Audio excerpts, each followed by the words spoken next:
सिमुलिया रे परिवार राजनीति शेष पर्यायर पहुंची। शेष में पूर्वतन विधायक परशुराम पाणिग्राही पुत्र दुई थर बीजेडी विधायक पूर्वतन मंत्री दलर प्राथमिक सभ्य पदरु आज सकाळे इस्तीफा देइचंती।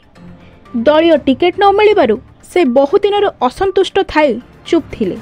धीरे धीरे विधायक पाणिग्राही समर्थक बीजेडी टिकेट पाइथिबा शशि साहू पत्नी सुभाषिनी कैंप्रे मिसी जाइथिले।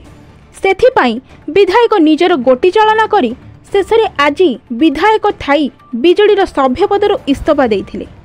तांको इस्तीफा खबर प्रसारित हेबा क्षणी बीजेपी कैंप्रे खुशीर लहरी थिला बेले बीजेडी भितरे मृदु गुंजरण सृष्टि होइछि।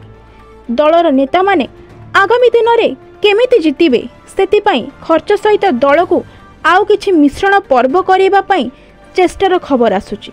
सेपटे बीजेपीर पद्मलोचन पंडा एथर निश्चित जितिबे बोली निर्वाचन मंडली रे खबर आसुछि।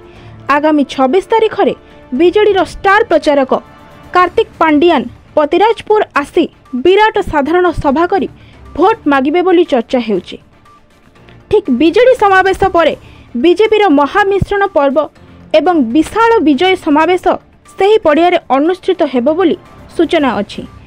एमिति बीजेडी विधायकଙ୍କ इस्तीफा बीजेडी पाई काळ हेबो बोली सुना जाउथिले मध्य पूर्व 4 जण विधायकଙ୍କୁ कारण दर्शाओ नोटिस करिछि दल।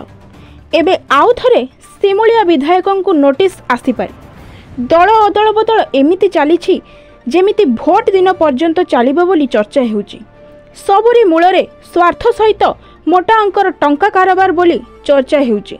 देखिबाकू बाकी रहिला 3 थर हारी मध्य पदु पंडा जितुचंती ना नवागत महिला सुभाषिनी जितुचंती।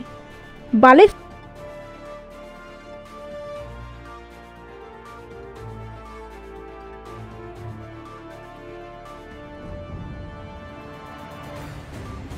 जय जगन्नाथ। नमस्कार।